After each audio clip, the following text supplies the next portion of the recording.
I shared a story about McKenna jumping in at a party between her best friend and an abusive boyfriend, and it ended her D1 hockey scholarship that she was getting. She got a concussion. He went after her because she attacked him. And I was losing my mind after I heard what had happened. I'm looking for this kid to like kill him, right? And McKenna would not tell me where he lived. And she grabbed my hand as I'm pacing back and forth, and she pulled me down on the bed. She said, "Dad, your whole life, your mom taught us to be peacemakers."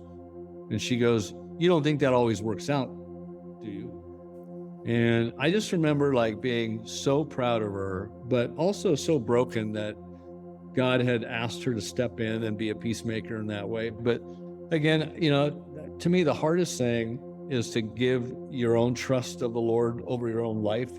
Way harder, 30 times harder, is to trust your kids to the Lord. And so I think the discipleship thing, it's not just how we disciple our kids, it's are we disciples?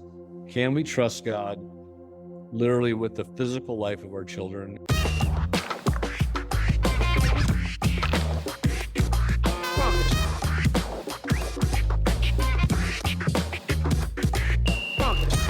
Welcome to the Everyday Disciple podcast, where you'll learn how to live with greater intentionality and an integrated faith that naturally fits into every area of life. In other words, discipleship as a lifestyle. This is the stuff your parents, pastors, and seminary professors probably forgot to tell you. And now, here's your host, Caesar Kalinowski. Well, guess what? It all worked out. If you were with me last week, I mentioned I was hoping to get a very special guest, one of our most popular guests ever, back on the podcast. And I didn't tell you who it was, and I'm still not gonna for a moment, but it worked out. I'm gonna bring him on in just a minute. Before I do, I just wanna invite you to join us over on Facebook. If you're not in the Facebook group yet, then we're missing hanging out together, because that's where you can reach me, find me, ask questions, make sure you're not missing out on training opportunities and resources and all that stuff. Just go to Facebook, dig around for the Everyday Disciple podcast, or you can go to everydaydisciple.com/Facebook. And come on into the group. I would love to meet you there and get to know you a little bit better and get some ideas for upcoming episodes, all that stuff. Okay, so now here we go. Drum roll. I'm stoked to have my buddy, the man, the legend. He's going to hate that I just said that. Hugh Halter on with me. Hey, brother. How's it going, man? Everybody was thinking it's Clooney. It's like somebody like, who's Hugh Halter? But anyway, I'm glad to be here with you, Caesar. Well, there's 3 Hugh Halters, and so we're going to have to clarify which Hugh Halter. Oh, it's good to be on with you, man. Always. And we should have probably recorded the last half hour of us just catching up and jawboning. But anyway, man, I'm so glad to have you on. This is great. How's the family doing? How's things? Family is good. Word on the streets is my youngest daughter, had a tough bout with potentially dying on us about 3 weeks ago.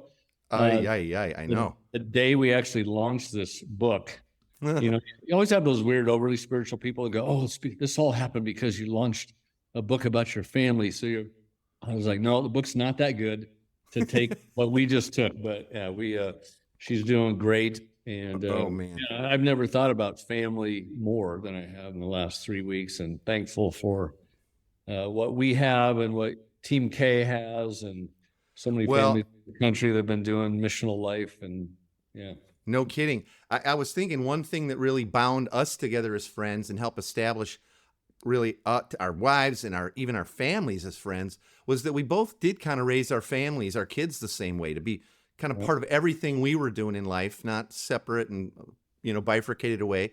And most importantly, they were always part of the mission with us. And I've always loved that about you. And I think it always felt like we were cut from the same cloth. And when you're here or when we've been at your house, it's not, it doesn't feel that different, like, because your kids are great and they're super engaging. Even when your girls were in high school, they didn't treat me like, who's the weirdo? Like, they were just like, here's one more guy in the family. I saw McKenna goes back to school for the first time, and since this deal happened, and I saw you commenting to her, just like giving her a thumbs up. And that's a big deal to her, because she remembers how you guys lived, and you guys even coming out to Denver back in the day. All those things, I don't know. It's just kind of an amazing little deal that that God's family trumps our nuclear families. Like this thing called the church, it's actually more important than our little, wife and husband and 3 kids. That what God builds around the world is literally a family. It's not an institution. It's not a religion. It literally is a family. It's So literally family. Yeah. I'm thankful that my kids have lots of dads and lots of big uncles and cousins. And Yeah. you're one of them, man. You're one of You them. know, it's surprising though. It's surprising, Hugh, how much pushback I get when I say things like that to people, or people write in here in the podcast. They're like, no, you don't treat everybody like family. And they have this whole list of who's in and who's out. You know, they have their nuclear family and everybody's outside that. But then even within the church, no, brothers and sisters, family. Nope. It's only this. And they point to like one verse and then they hang their hat on it. And I'm like, why are you working so hard to Yep. exclude people from your life that God has sent Jesus on a mission to come and get into your lives and into his life? I don't understand why you'd want to go that direction so hard. You know, now I just try to say, hey, if you're going to hang in on one verse, that's great. But go ahead. Let's just hang in on, the greatest commandment, the hinge point, what all the law and the prophet hinges on. He says, love me with all your heart, mind, soul, and strength, and then love these other families that live next door to you as much as you love your own family. That's literally the translation of that. So, yeah, let's pick one, but let's pick that one because that would change the world. Let's go for that one, the summary one. Yeah, no kidding. Well, it does seem all too rare to have raised kids who, as adults, still love God and people and live closely connected as family. I count that as one of my greatest blessings. Every week it somehow comes up and I go, and I know you have the exact same relationship with your kids. It's like they love God. They're generous. They love people. They live open homes. And they love mom and dad. They're like our pals. We're going on vacation in a couple of days together again. And they invited us. You know what I mean? It's all that. It seems all too rare. I don't know why it's such an anomaly, especially within the church. Yeah, I think it's the culture. I think it's the culture of the world, right? It likes to make us have little compartments of life. But the church took on that from the world. Like the church got discipled from the world. Like, let's separate this from fetus to, college group. Let's have our kids in age appropriate, Sunday schools, and let's make them leave the minivan. Mom and dad will go in that room and they'll go in this room. And we thought we were doing the right thing. I think that's what we thought good parenting was. But the Halters, we never got to do that. Ryan's epilepsy kept us at home. We weren't able to do all that church stuff. So we just had to create church where our home was, which meant the kids were with us on everything and we were with them. We let them lead the mission as much as, they followed us in mission. So, at the time, I think Cheryl and I even had moments where we thought, have we short-sheeted our own children? Did we make it too hard? But now that they become grown adults and chose to go to Alton, Illinois with us as a family, that was like a family conversation, not knowing what they would do here, who they would even know, if they would ever have friends again like they had in Denver. But they all said, yeah, let's go do another mission together. And now they're some of the best missionaries I know. And, we always say what's unique maybe about the Halters is not anything special, but we have chosen to do hard things together. So we'll talk about that. Halters do hard things. Like none of our kids picked money careers. They picked people careers, and they picked like busted, broken people careers. So, and they get busted by that. That our family, they do foster care, and McKenna works in Ferguson School District as a counselor. So, every day they can drive home bummed out, but that's just what we've decided to do. The stories are so terrible out in the world, but that's what we want to do. So I wish at times that they had picked easier things, more selfish things, but I do think they picked that up from us. At least they attribute that to watching mom and dad over the years, take people into the house or lift heavier weights. And I'm glad we did it now. I look back and I go, I think when we stand before God, I think, we screwed up 1,000 different little mini decisions, but I go, we got great kids. I think did something right, Yeah. And even that picture there of the career choices and the way they live and they get to come home bummed, what a picture of the cross and what a picture of Christ when we throw a shoulder under the pain and consequences of other people's crappy choices, right? Totally. That's exactly what Jesus did. He didn't come to like sweep up the gold dust that I was like flying off my life. He threw a shoulder under the crappy decisions and messed up stuff in my life and said, I'm going to take that for you. Right? I love the way you say stuff, bro. He's low. Well, give me some thoughts on why we're seeing, so many kids, and it's not just now, it's been for a bit of a season, sort of just mass exodus of kids who once they can, they're done with church, man. Like it's for Simple, them, it's like, simple. thanks, but I don't have to go anymore. I think it's the simplest answer in the world. Ultimately, every person does what they feel inspired to do, and they do where the meaning is. And if kids are leaving the Catholic Church and the Baptist Church at the same amount, which they are now, between 16 and 18, as soon as they can get the car keys, they're like, I'm out. It means that the story has just simply not been big enough to hold them. So, I would say religion is not a big enough story to hold our kids. Morality is not a big enough story to hold our kids.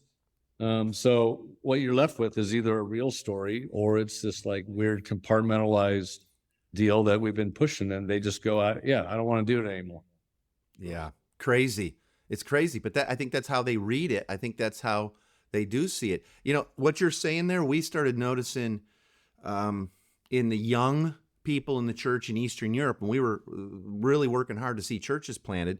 And that was a dirty word. Why are you going to start more churches? No one's in the ones we have, but they expected these young, like 19, 20, 21-year-olds who were on fire, loving Jesus and so excited, but they expected them to sort of submit to this 80-year-old elder board, and they didn't want to do anything and like, whatever.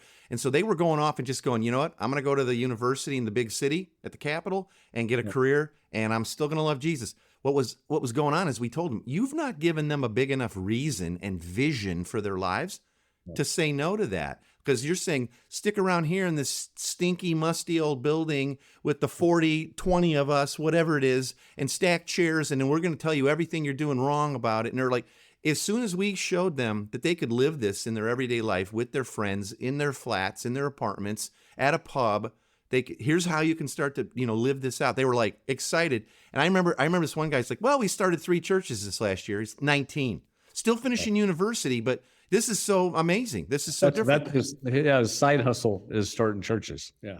Yeah. And they can do that. It's so, relatively easy if you just like follow Jesus. But I think we made the Jesus story a doctrine story, a church label story, in the building story. And these kids today, man, they're made for the streets. They're made for the nooks and crannies of the world. And so, I mean, where are they going to see that? If they don't see it in the story of their family, then they're going to have to see it in the story of the larger family. I didn't write The Righteous Brood so that the nuclear family, a mom and dad and their 3 kids, can learn how to like do family better. Because I know many people reading this will not even have a functional family. It'll be a single mom with 3 kids, or it'll be a single dad with a couple of boys. I mean, so our families are busted. But when you begin to work, what you and I used to always call missional community, when you live life in a community of people that are following Jesus, you actually have a family in that. And so that's a righteous brood, if you will. That's a group of people that live intentionally and jump into the world together. And I think wherever kids see that, they're going to want to replicate it. Wherever they don't see it, they're going to want to get the heck out.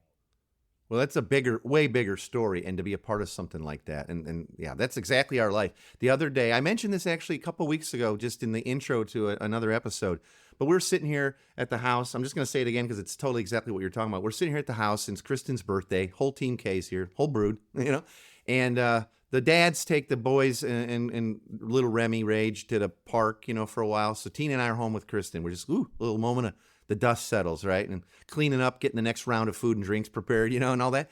And Kristen says, we were reading this book the other day, and just like my heart was breaking, I was bawling about the kingdom of God and how beautiful it is and the way we all live, with our extended family, our oikos. And she says, through tears, she's like, it's just so beautiful. And I want more, and I want everybody I know to live this way. I want them to not be thinking God's pissed off at them and angry. And like, if they don't do this, then they're that, and they're going to go here and burn forever. And all this, like, this is so beautiful. And she's like telling us this, welling up in tears. And Mom and I couldn't have been, now I'm crying, it's like, it's like, that's their heart.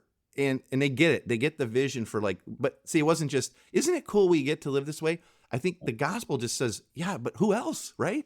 Who else? Imagine like, now picture that as evangelism. If that was how everybody felt, like, man, I just can't wait for my friends to meet mom and dad and be with our family. That's literally what conversion was. Because remember, like the story of coming into the faith, it literally wasn't a converted religious experience. It was an adoption, right? You've been adopted, Ephesians says, into the family. So imagine if that was everybody's like their heartfelt longing. Man, I just can't wait to get my friends to meet the rest of my family, whatever that family is. Yeah. And I think it would be much more natural. And Well, you just mentioned righteous brood in the book and all that. So I want to talk about that a little bit because I'm pretty excited about it. I know you've been kicking around these ideas and concepts for this book for, well, a long time, but you've actually put it into a book now, and how you and Cheryl and the kids all sort of grew together, living on mission together, and really being a good news family. And I want to know a little bit more about that. What inspired you to finally write this book and put it all down? yeah, well, originally we, well, a lot of it was, I lived the life that you live. We got to go all over the world and working with churches. The most common question I got over all those years wasn't just about like the missional life. It was, they would say, well, what do you do with your kids? Mm-hmm. So they would see us living. That was the most common. So I started to like craft, little teachings about what you do with the kids, and that type of thing. And so it was probably 8 years ago, I launched 4 of those chapters in The Righteous Brood for a little ebook for Exponential. And then I just left it. And then when we got here to Alton, I remember I was walking down the street and McKenna drove up, and, we all live within like 4 blocks of each other here in this downtown area. And we'd see each other all the time. And she just rolled by and, gave her a quick little talk and a hug, and that was it. I remember thinking, holy cow, like my adult children are with us on our 3rd mission, and they were the ones that were pushing us to come. And so I thought, I think it's time to finish that book, because it's kind of a cool circle, not just how we raise them, but now they're leading I mean, honestly, when we were leaving Denver to come here, it was my wife and my girls and the son-in-laws all wanted to come. I was like the guy going, time out, why are we leaving Denver? And they were like, remember what God did when we moved to Denver together? And then this whole world, like, so to watch my adult kids lead us in the next stage of mission, that was sort of the inspiration. Like, I think it's time to finally get the book out for folks. So, man, I'm excited for it. And I know a lot of people are going to dig the heck out of it, man. It's such our heartbeat. I can't wait to get all my kids copies. It's going to be amazing. What do you think some of the biggest obstacles holding families back from sort of making the mission of God a family story? What are you seeing? I bet it's similar to us. I bet it's similar to us.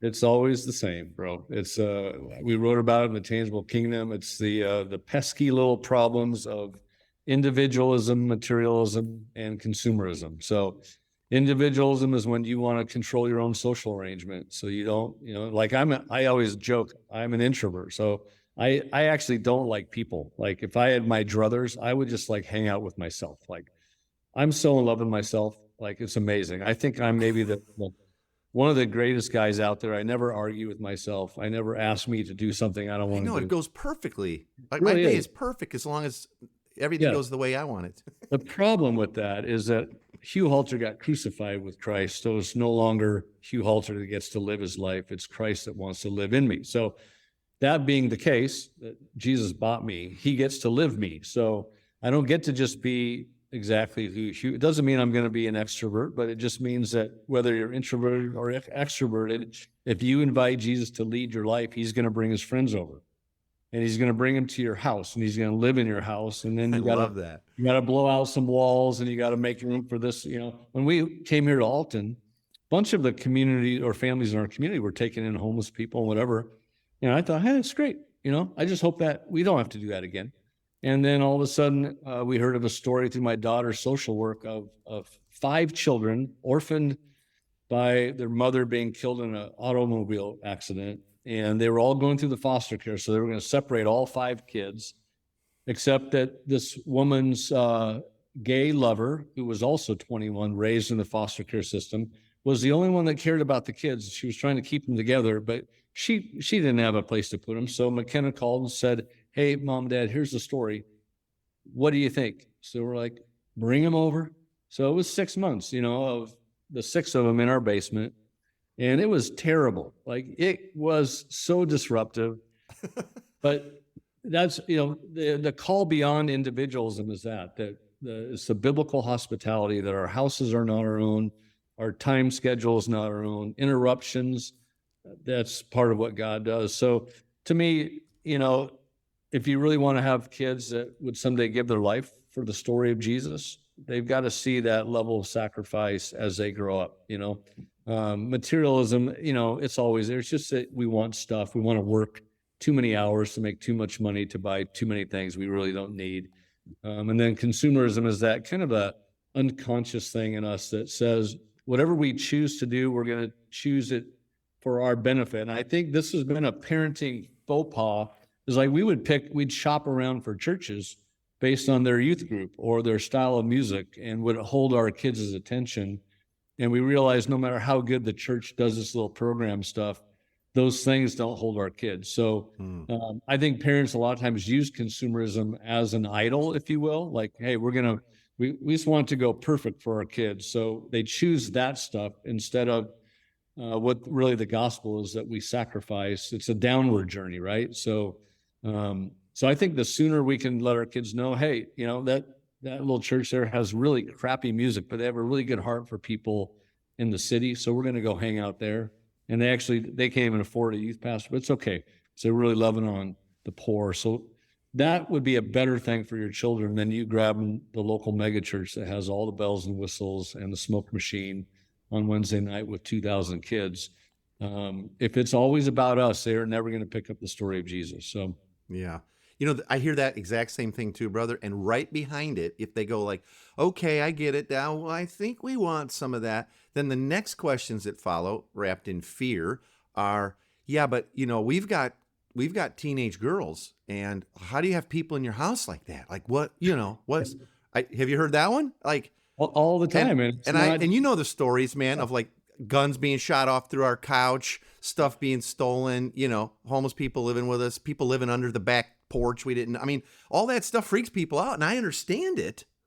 And yet it's part of the mission, and God's greater. I don't know. Have you heard that one? All the time. This is why we have a little chapter at the beginning of the book. It's really about the story of Abraham offering Isaac back up. Remember? So he has a son, and the whole earth was going to somehow come through his lineage. And then God says, need you to give him back to me. So we have a little bit of a gut check early on in the book. Like, well, are they your kids or are they his kids? And if they're his kids and he wants to use them and put them in places that maybe are going to be dangerous, which he will, then are you going to keep trying to protect them? I shared a story in a other book. I can't even remember, about McKenna jumping in at a party between her best friend and an abusive boyfriend, and it ended her D1 hockey scholarship she was getting. She got a concussion. He went after her because she attacked him. And, and I was losing my mind after I heard what had happened. I'm looking for this kid to like kill him. Right. And McKenna would not tell me where he lived. She knew him really well. And she said, Dad, just come home. I'm not going to tell you. And she grabbed my hand as I'm pacing back and forth. Cheryl was trying to pack her neck with ice, and we're trying to decide, do we take her to the hospital? And I was losing my mind. And she pulled me down on the bed. She said, Dad, your whole life, you and Mom taught us to be peacemakers. And she goes, you don't think that always works out, do you? And I just remember being so proud of her, but also so broken that God had asked her to step in and be a peacemaker in that way. But again, to me, the hardest thing is to give your own trust of the Lord over your own life. Way harder, 30 times harder, is to trust your kids to the Lord. And so I think the discipleship thing, it's not just how we disciple our kids, it's, are we disciples? Can we trust God literally with the physical life of our children? And at that point, I always taught our girls, there's no unsafe place in the world when you're with the Lord. He can take you anywhere. And if he's with you, you're as safe as you could ever be in the gated suburbs of Denver, Colorado. If he wants you to head to that spot with those crazies and he's right beside you, you got nothing to worry about. So easier said than done, but that is the story of the gospel. No kidding. And I think baseline under all of that, brother, is I don't think that we all believe that these are really his kids that we get to steward. They bear his image like we do. And sure, maybe they got your chin or nose or whatever. Hopefully they didn't get your nose too much. Your wife's a whole lot better looking than you are. But I don't think we really believe that those aren't our kids. Yep. We're stewarding them. What a blessing to get to. And they're changing us. God's using them to change us probably more than we're changing them. Now that we both have grandkids, it's crazy. You realize, a whole nother layer of selfish Caesar is being peeled off. Yeah, it never stops, honestly. But I said in that chapter, I said, if you can't get back to past this chapter it doesn't do you any good to read the rest of the story. Mm. Well, if you can't really, want for your kids, not that just that they succeed and make enough money to be able to pay their own bills, but if you want them to be the type of people to wake up in the morning and go, Lord, you're the best thing I got going, and I'll follow you no matter what you ask me to do, then why read the rest of the stuff? Why even do any of the Christian stuff if we have like a stopping point for our own obedience or the obedience of our children? So, I've told quite a few people that were going, well, give me some of the tricks and trades of good parenting. I'm like, this isn't a parenting book. Yeah. This was a book about wanting your children to get to the place in their faith with Jesus that they would give their life for him if that was, and hopefully it's never asked of them. But I think that's that bigger story. Our kids, like I even talked to McKenna and Allie about the point of the book. They're like, that'll preach, because that's what it's about. So. Well, you said something else in the book that caught me. You said you don't have to be perfect to lead your family into mission. You just have to be honest and willing to set an example, however imperfect. Yeah. What are some, I like to be practical as we can, with this. What are some ways, it looks like what's it start looking like to be a family on mission together? Now, I tried to find like 4 or 5 little handholds. I said, have an open table, which you can tell what that means. Like, yep. Make meals the center of your mission with people, so kids know they can bring friends over at any time. So open table, open house. That's hospitality, letting people even live with you if you need to. Let the kids paint the room that was your office or your yoga room, and help them, bring their friends over that need a place to stay. We talked about having an open Bible, open book, if you will. That we don't just share Bible passages. We actually invite the kids to talk about it and ask questions about it. So it's like an open book test all the time. So we even talked about open road, some little things that we thought, when we think about why do our kids end up a little bit more robust than the average kid, it's because we let them see the world. We let them see poverty, and we let them see pain, and we let them get on airplanes and go to dangerous places. And I think it really did change who they were. So just little thoughts like that. I think any family, if you had those 3 or 4 little open things, I think it would be a game changer. Man, praise God, I can check all those boxes. And that's why the Team K, it's natural for who you guys are. That last one too is it's a gift from God, but our kids too were allowed to travel with us and on their own, and they've been all over the world, and they have seen some nasty, hard stuff. And then on top of that, our oldest, our son Caesar, was in the Marines for 10 years and saw that whole thing while in war and all. It's marked them. We can notice the difference. Exposure beyond your bubble might be one of the, Jesus used it all the time. Hey, boys, let's go across the lake to Decapolis. That was like the no-goes. That's like Spanish Harlem, like that's where we're going today. We ain't been there. We just heard about it, so. I think we got to let our kids get especially out of the Christian bubble, for sure, out of that one. For sure, out of that bubble, 100%. Man, Hugh, I could keep going forever. Unfortunately, we can't, but we have a little feature here on the podcast that we do every episode called The Big Three. And in The Big Three, we try to say, hey, you've probably enjoyed this. There's a lot of cool stories here. There's a lot of information to kind of process in your heart. What are the big 3 sort of takeaways, implications, if nothing else?